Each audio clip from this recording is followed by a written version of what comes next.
kita hormati dan kita muliakan moderator pada pagi ini, Ustazah Inun, para alim ulama, seluruh saf kepimpinan sahabat pencinta Al-Quran, SPAQ, muslimin, muslimat, hadirin, hadirat, para pencinta ilmu, para pencinta Al-Quran, mudah-mudahan kita semua insya-Allah termasuk dalam kalangan hamba-hamba Allah yang dimuliakan di sisinya. Amin ya rabbal alamin. Pada pagi ini saya bersiaran di Bandar Baru Bangi, di rumah di Bandar Baru Bangi, dan insya-Allah kiranya pertemuan pada pagi ini pertemuan kali yang keempat. Pertemuan kali yang keempat daripada kitab Adab Mudaris wal Mudarris, adab murid dan guru ataupun adab guru dan murid, yang mana kita mulakan pengajian berkitab kita ini pada hari Rabu 16 Ogos 2023 bersamaan 29 Muharram 1445 Hijrah, setelah kita khatamkan dua kitab sebelum ni, iaitu kitab Penawar Bagi Hati dan 77 Cabang Iman. Dan pertemuan kita pada pagi ini, pertemuan kali yang keempat, kita akan masuk pada perbincangan di muka surat yang ke-30. Muka surat 30, iaitu masih lagi di dalam bab adab ketika mengajar. Ada 21 adab semuanya. 5 adab telah kita bacakan pada minggu yang sudah, iaitu ketika mengajar ada 5 adab kita telah bahaskan, iaitu niat semata-mata kerana Allah. Yang kedua, ajar secara berperingkat. Yang ketiga, mengambil berat perihal murid. Yang keempat, tidak kedekut ilmu. Dan yang kelima, sentiasa merendah diri. Ini sekadar short revision sahaja. Dan pada pagi ini kita akan masuk pada muka surat yang ke-30, adab yang ke-6, iaitu kita mulakan dengan mengutamakan sesi mengajar. Bagi para jemaah, para pencinta ilmu yang ada kitab, kita buka muka surat 30 dalam kitab kita insya-Allah, iaitu pada adab yang ke-6, mengutamakan sesi mengajar. Ini juga salah satu daripada akhlak ataupun adab ketika menyampaikan ilmu. Kita baca dulu huraian dia, kemudian kita akan lihatlah apa yang kita nak catatkan sebagai poin dalam adab yang ke-6 ini. Mengutamakan sesi mengajar. Seorang guru hendaklah memberikan keutamaan terhadap sesi pengajaran. Bahkan hendaklah mengutamakannya melebihi keperluan dirinya sendiri. Maksudnya di sini, seorang guru tu bila sesi mengajar, jangan duduk promote benda-benda yang di luar daripada intipati pengajaran. Jangan duk bisnes contohnya. Jangan duk iklankan produk. Jangan duk cerita-cerita yang luar daripada berkaitan dengan mengajar. Jangan. Sebab apa? Waktu kita tak panjang. Waktu kita ada lebih kurang 40 minit, 50 minit sahaja. Kalau kita duk iklankan, oh saya ada buat jualan ni, saya ada bawa barang ni, saya nak jual ni, maka rugilah. Jemaah datang dan sebagainya, memberi komitmen masa, tapi kita tidak mengutamakan sesi mengajar. Kalau belajar ataupun pengajaran itu tentang akhlak, ceritakan tentang akhlak. Kalau pengajaran itu tentang fiqh, ceritakan tentang fiqh. Kalau pengajaran itu tentang hadis, tafsir, akidah, ceritakan. Jangan duk campur adukkan benda yang di luar daripada mengajar. Sebab ada. Kadang-kadang kita tengok sahabat-sahabat kita ni lah, kita buat seguran secara umum, kita tidak rujuk kepada individu. Duduk jual contohnya apa? Kunyit hitam di dalam sesi kuliah. Duduk jual apa? Madu dalam sesi kuliah.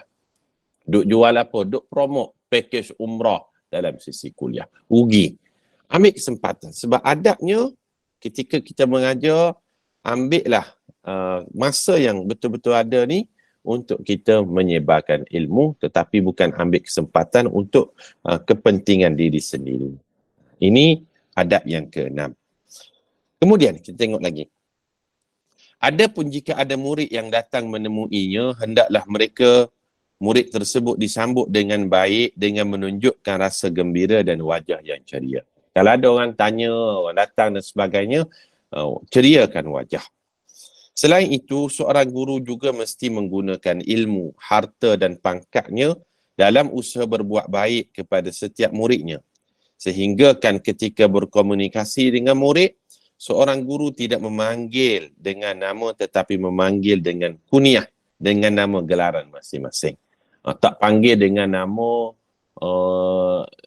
nama yang kita sebut dengan nama, contoh saya nama Wan Abdul Halim.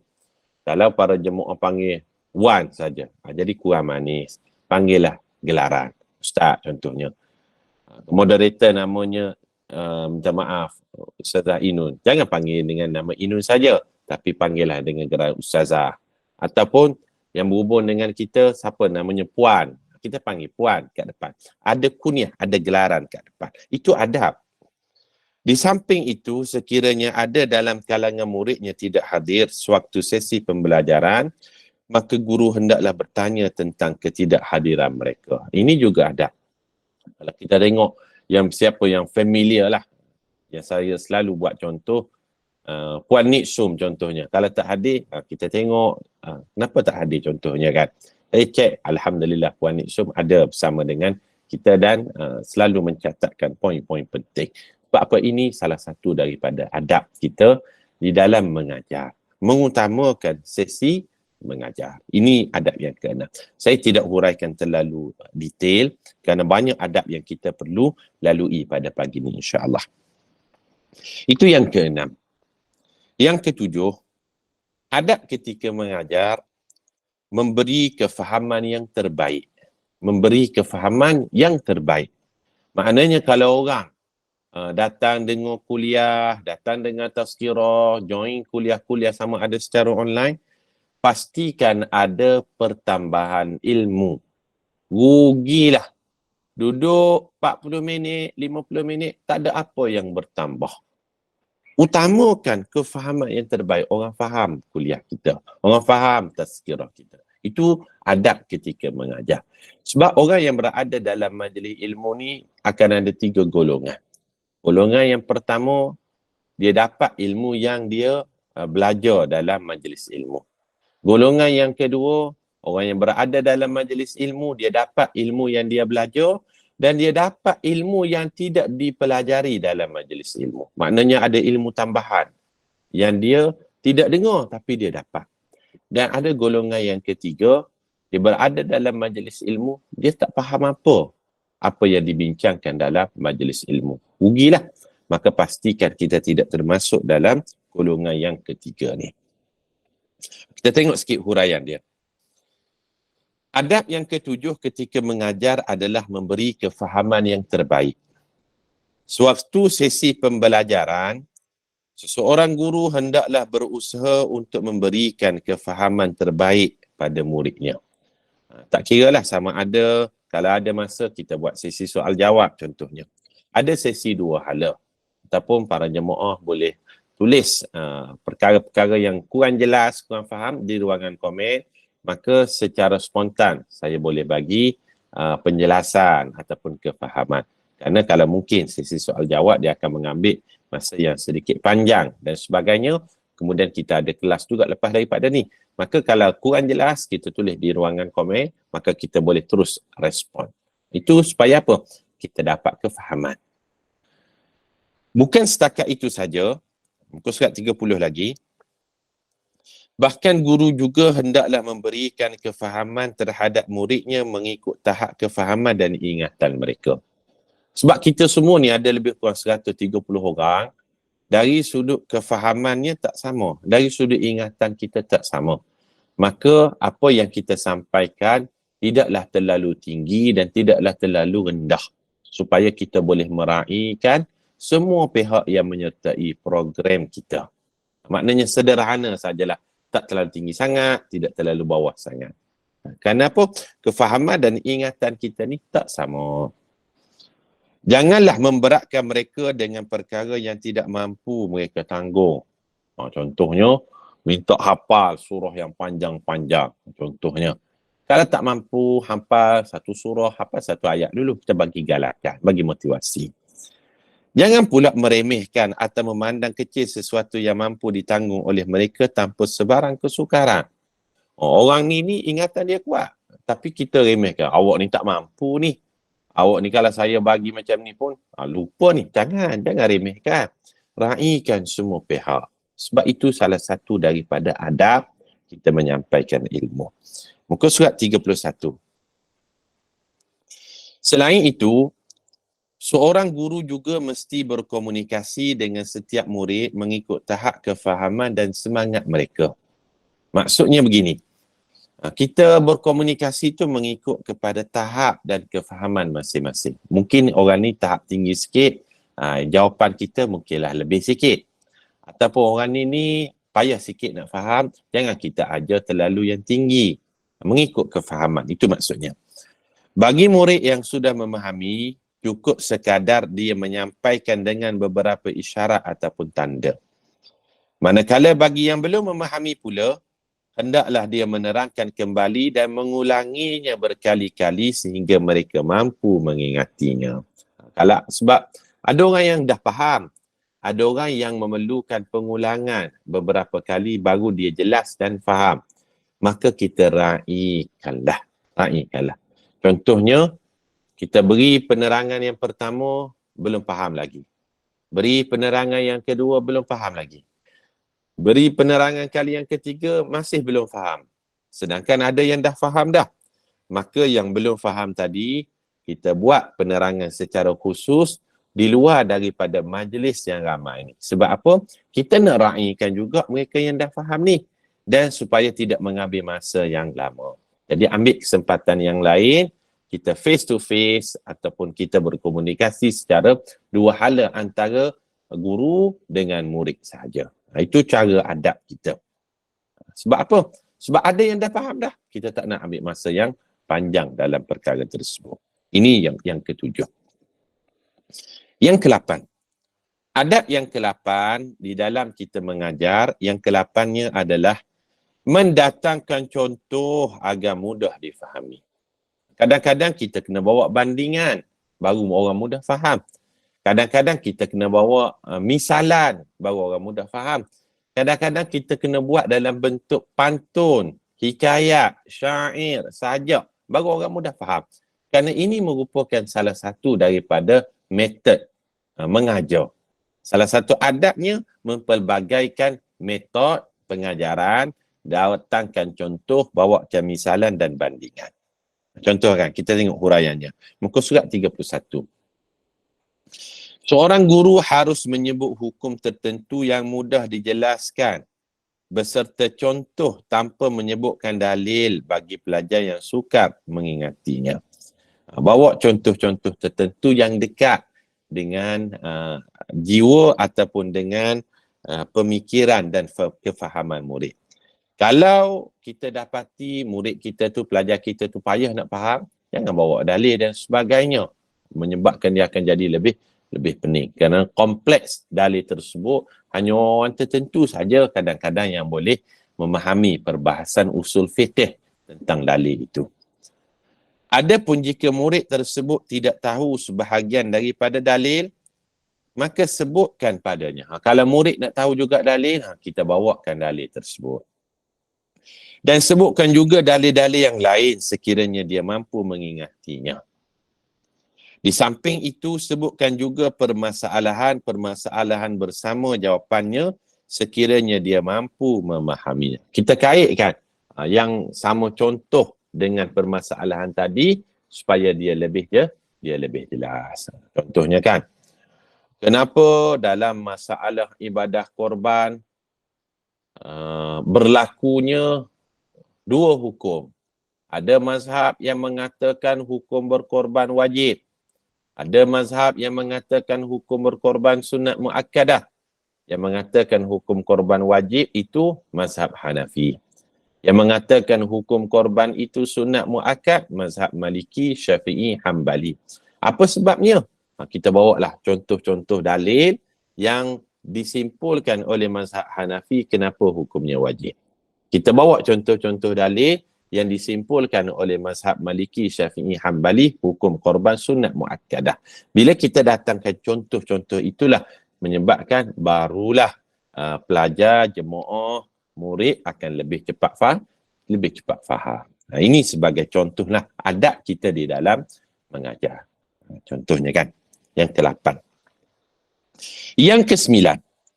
Adab ketika mengajar juga adalah menerangkan status dalil tersebut. Menerangkan status dalil tersebut. Apa dia maksud status ni? Maksudnya kalau hadis yang kita sampaikan itu, hadisnya riwayat daripada siapa? Riwayat Imam Bukhari, riwayat Imam Muslim, riwayat Imam Tirmizi, Abu Daud, Nasai, Ibnu Majah, Al-Hakim. Kita terangkan pula martabat hadis itu. Adakah hadis sahih, hadis dhaif, hadis hasan, hadis maudha' dan sebagainya. Ramai juga kadang-kadang kita perasan, minta maaf sebut ustaz ataupun ustazah, dia bacakan sesuatu hadis tetapi dia tidak sebut hadis tu datang dari kitab mana. Hadis riwayat Imam Bukhari, dia tak sebut. Hadis riwayat Imam Muslim, dia tak sebut. Hadis ini statusnya sahih. Hadis ini hasan. Hadis ini dhaif. Adab kita bila kita menyampaikan ilmu, jangan lupa terangkan itu dari kitab mana, kata-kata siapa, apa statusnya, hadis dhaif ke, hadis sahih ke. Begitu adab dia. Kita tengok huraian dia. Seorang guru hendaklah menerangkan tentang dalil yang lemah, yang dhaif, supaya muridnya tidak tertipu dengannya dengan mempercayai dan berhujah dengannya. Sebab hadis dhaif tidak boleh dijadikan hujah, tetapi dalam bab membangkitkan motivasi untuk beramal boleh. Itu hadis dhaif. Katakanlah, sekiranya engkau beristidlal ni maknanya berdalilkan dengan dalil ini, maka ia merupakan dalil yang lemah kerana sekian-sekian. Kita kena bagi tahu. Oh, lemah ni sebab apa? Sebab ada perawinya yang lupa, perawinya yang tak pernah berjumpa dengan perawi yang lain. Itu adab, kita terangkan. Pada masa yang sama, hendaklah dia menerangkan dalil yang muktamad sebagai sandarannya. Dan dalam masa yang sama, dia kena jelaskan, oh, saya memilih pandangan ini. Contohnya kan, kita ambil contoh tadi korban. Mengikut mazhab Hanafi, hukum korban itu wajib. Manakala menurut mazhab Maliki, Syafi'i, Hambali, hukum korban sunat. Bagi saya lebih memilih pandangan mazhab Syafi'i, Maliki, Hambali. Hukumnya sunat muakkadah. Sebabnya sekian. Kita jelaskan apa pendirian kita berdasarkan dalil-dalil tadi. Itu yang dimaksudkan. Antara perkara yang mesti diberi perhatian oleh guru ialah menyebutkan tentang kesalahan yang terdapat dalam sesebuah kitab ataupun karya penulisan. Sebagai contoh, pendapat ini merupakan pendapat yang tepat. Adapun pendapat si fulan merupakan pendapat yang salah ataupun lemah. Maknanya, kalau jelas dari sudut dalilnya tidak kuat dan ada dalil yang lebih kuat, maka kita kena jelaskan. Para jemaah buka muka surat 32. Tengok lagi huraian dia. Kritikan tersebut dengan tujuan dan niat untuk memberi nasihat agar pelajar tidak terpedaya dengannya pendapat yang lemah. Bukannya untuk meremehkan orang yang memberikan pendapat. Bahkan sebenar-benarnya kritikan tersebut hanya ditujukan kepada pendapat yang lemah, bukannya kepada orang yang mengeluarkan pendapat tersebut. Maknanya, kalau kita tahu ada dalil yang lemah, dalil yang dhaif, hadis yang palsu ada dalam sesuatu kitab tu, kita jelaskan, oh, hadis ni dhaif, ada yang lebih sahih, hadis ni palsu. Kita tak boleh beramal dengannya. Kita kena jelaskan. Sebab apa? Adab mengajar, kita hendaklah menyatakan, menjelaskan, menerangkan status dalil tersebut. Ini banyak. Kadang-kadang dalam kalangan ustaz-ustazah, bila pengalaman kita, dia tidak terangkan status dalil. Maka percambahan ilmu tu tak bercambah. Dia hanya bacakan hadis tanpa dia menerangkan hadis tu riwayat yang mana. Tanpa dia menerangkan status hadis tersebut. Hatta adab kita sekalipun kalau kita baca ayat Al-Quran, hendaklah kita jelaskan ayat itu berada dalam surah yang mana, ayat yang mana. Faham tak? Kita baca sesuatu ayat, kita kena jelaskan, oh ayat ini berada dalam surah Al-Baqarah, ayat 271 contoh. Ayat ini berada dalam surah As-Sad, surah Sad, ayat yang ke-44. Ayat ini berada dalam surah Ar-Ra'du pada ayat yang ke-11. Ini adab dia. Jangan baca ayat Quran tanpa sebut surah yang mana, tanpa sebut kita ayat yang mana, menjadikan kita yang menyampaikan ilmu tidak orang yang detail di dalam menyampaikan ilmu. Nampak kita tidak buat preparation ataupun study. Hanya baca ayat, hanya petik ayat, hanya ambil hadis tanpa menjelaskan status dia ataupun dia berada di dalam surah dan ayat yang mana. Ini adab kita. Ini kita boleh belajarlah. Dalam bab kita kena buat preparation. Kena ada preparation. Yang ke-10. Adab yang ke-10 di dalam menyebarkan ilmu. Mengenalkan murid dengan para sahabat dan ilmuwan. Kita kenalkan nama sahabat, kita kenalkan nama para ulama. Kita tengok. Seorang guru hendaklah menjelaskan kepada muridnya tentang nama-nama yang terkenal dalam kalangan para sahabat. Begitu juga nama-nama para imam yang terkenal berserta keturunan mereka. Kita nak kenalkan contohnya dalam bab apa? Dalam bab sedikit biodata dia, tarikh lahir dia, tarikh wafat dia, di mana dia dilahirkan, di mana dia meninggal dunia. Kalau Abu Hurairah contohnya kan, berapa hadis dia riwayatkan? 5,374. Kalau Ibnu Umar, apa namanya? Abdullah bin Umar, berapa hadis dia riwayatkan? 2,360 contoh. Kalau Aisyah, berapa hadis dia riwayatkan? 1,660. Kalau Ibnu Abbas, dia meninggal dunia di mana? Dia meninggal dunia di Taif. Berapa hadis dia riwayatkan? Kita jelaskan satu-satu. Ini adab kita. Kalau Imam Nawawi, dia lahir di mana? Lahir di Kampung Nawa, di Syria. Meninggal dunia pada tahun 676 Hijrah. Ini kita jelaskan. Supaya apa? Kalau kita kenal para sahabat di dunia, moga-moga dia kenal kita di padang mahsyar kelak. Dan kita boleh bersama je dengannya. Amin. InsyaAllah di akhirat sana. Kemudian kita terangkan sikit lagi. Di samping itu, terangkan juga tentang gelaran, zaman, kisah hidup dan keistimewaan mereka. Bila kita jumpa perawi hadis, contohnya nama Aisyah, kita terangkan Aisyah radhiyallahu anha ada gelarannya. Apa gelarannya? Al-Humaira. Ini adab kita. Kita bertemu dengan namanya siapa lagi? Ibnu Abbas.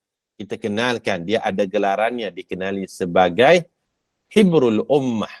Hibrul Ummah ni maksudnya tinta kepada umat. Kita terangkan. Ada gelarannya, kita jelaskan. Contohnya Imam Nawawi, apa gelarannya? Dia disebut dengan gelaran Muhyiddin, orang yang menghidupkan agama. Itu adab kita. Kalau Imam Syafi'i, apa gelarannya? Gelarannya Nasirus Sunnah. Orang yang menjadi pejuang kepada sunnah.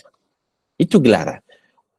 Adab kita bila kita bertemu dengan nama sahabat ataupun kita bertemu dengan nama ilmuwan, para ulama, seboleh mungkin kenalkan sikit dia daftarnya. Jangan kita hanya baca saja nama dia tanpa kita ambil peluang untuk kita kenalkan dia dan kita buat sikit catatan dalam nota kita. Sebab ilmu itu ditambah dengan penulisan. Sebab kalau sekadar dengar, kita tak tulis, minggu depan, bulan depan, tahun depan, kita akan lupa. Kemudian, pada masa yang sama, perbetulkan juga cara sebutan. Persoalan yang berkait dengan keturunan dan sifat-sifat mereka. Hal ini kerana terdapat beberapa nama yang kelihatan sama tetapi memerlukan bantuan guru untuk membezakan antara mereka. Contohnya kan, Ada orang menyebut nama seorang ulama namanya Dr. Yusuf Al-Qardawi. Al-Qardawi kata dia. Dr. Yusuf Al-Qardawi, almarhum.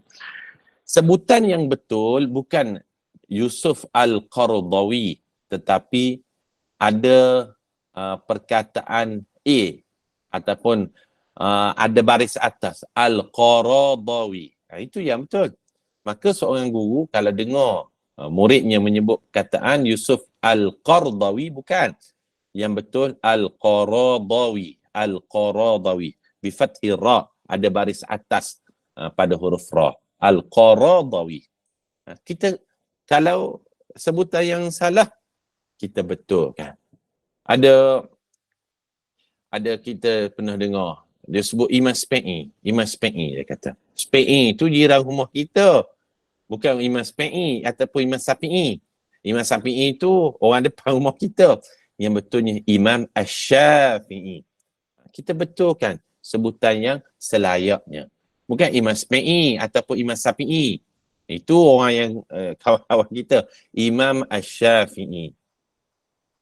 Ada yang cakap Imam Maliki. Bukan Imam Maliki. Namanya Imam Malik. Ya sebetulnya. Mazhab Maliki. Maliki ni maknanya orang yang mengikuti mazhab Imam Malik.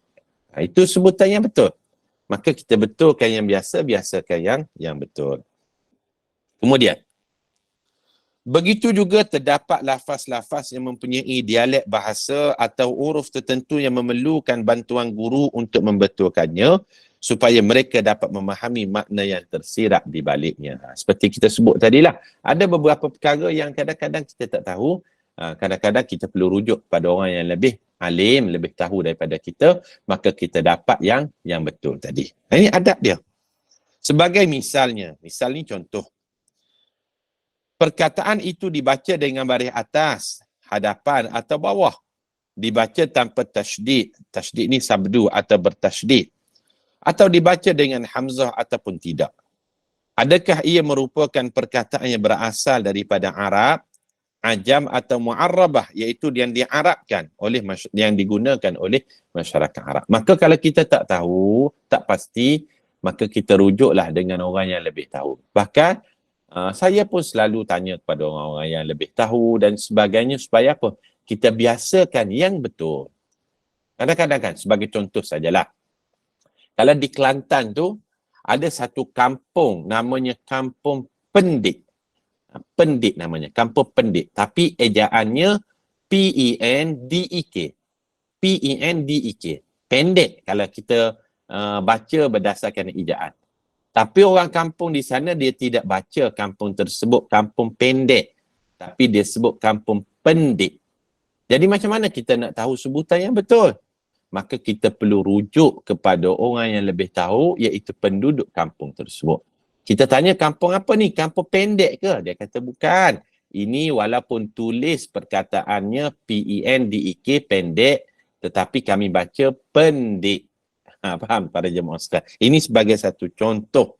Nak dapatkan sebutan yang betul, kena tanya orang yang lebih tahu. Kemudian, adakah ia boleh ditasrif? Tasrif maknanya diubah ataupun tidak. Adakah ia mempunyai kata terbitan ataupun tidak? Adakah ia mempunyai kata pinjaman ataupun tidak? Adakah ia mempunyai kata sinonim ataupun tidak? Perkataan yang mempunyai hamzah dan bertasydid dibaca dengan ringan atau sebaliknya. Adakah perkataan ini terdapat dalam bahasa yang lain ataupun tidak? Saya baca satu-satu ni supaya bila kita khatam kitab ni, kita khatam dari kulit ke kulit. Saya tidak ambil poin saja, tapi kita baca juga supaya kita boleh khatam daripada satu huruf ke satu huruf, semuanya kita baca. Kita tidak ada lompat-lompat di dalam pengajian berkitab kita yang ni. Muka surat 33. Justru sekiranya terdapat persoalan-persoalan atau masalah yang pelik atau soalan yang sering ditanya dan sukar difahami oleh murid, maka guru hendaklah memberikan perhatian dan menjelaskan setiap persoalan yang dibincangkan. Maknanya, fas'alu ahla dzikri. Tanyalah orang yang lebih tahu. Dalam konteks kita ni, tanya gurulah kalau kita tidak jelas tentang sesuatu perkara. Tidak dilupakan, sesi pengajaran dan pembelajaran bersama murid mesti dilakukan secara berperingkat supaya mereka dapat mengumpulkannya ilmu yang diberikan sedikit demi sedikit. Jika ia berterusan dalam suatu tempoh yang lama, nescaya pada akhirnya akan terkumpullah dalam jumlah yang banyak. Maka maksudnya di sini, kalau benda yang kita tak tahu tu, kita tak tanya. Maka makin banyaklah kita tak tahu, betul tak? Makin banyak, sikit-sikit, lama-lama jadi bukit. Maka, kalau kita tak tahu, kita terus cari masalah solusinya, kita tanya terus pada orang yang lebih tahu. Tak tahu satu hal, tanya terus. Tak tahu satu hal, tanya terus. Jangan kita rasakan, oh kita banyak bertanya akan menyusahkan Ustaz. Jangan. Oh kalau tidak ada masa, boleh WhatsApp pada saya direct, Ustaz, saya tidak jelas dalam bab ini. Ustaz, saya perlukan perincian dalam bab ini. Boleh insya-Allah. Setakat ni insya-Allah jika tidak ada apa-apa aral, kita akan selalu keep in touch insya-Allah. Supaya apa? Bermanfaat kajian kita ni. Dah. Kemudian yang ke-11. Ciri yang ke-11, adab yang ke-11 di dalam mengajarkan ilmu, memberi galakan agar memanfaatkan masa. Ini penting. Kita setiap kali kelas, hujungnya kita akan baca suratul Asr tentang masa. Kalau kita tak jaga masa ataupun tak memanfaatkan masa, maka rugilah. Tidak beradab namanya. Contoh, kalau saya sepatutnya ditetapkan sesi kuliah pada pagi ni pukul 7.35. 7.45 baru saya masuk. Maka rugi. Rugi, sangat rugi. Ataupun para jemaah yang sepatutnya masuk pukul 7.35, pukul 8 baru kita masuk. Tanpa ada sebab lah. Kalau ada urusan, no problem lah. Pukul 8 baru masuk. Akhirnya kita tak faham apa yang dibincangkan. Kita dapat benda yang dah kat tengah dah. Maka masa ni kita penting untuk kita manfaatkan dan kita tepati masa. Kalau diminta kepada kita masuk 7.35, 7.35 lah kita masuk. Kalau ada urusan, itu lain cerita lah. Kalau diminta pada kita berhenti 8 suku, 8 suku lah kita berhenti. Janganlah diminta pukul 8 suku, sebab ada kelas lain lagi lepas ni kan. 8.30 kita lajak kelas. Ustaz yang lain terpaksa menunggu pula, maka rugi.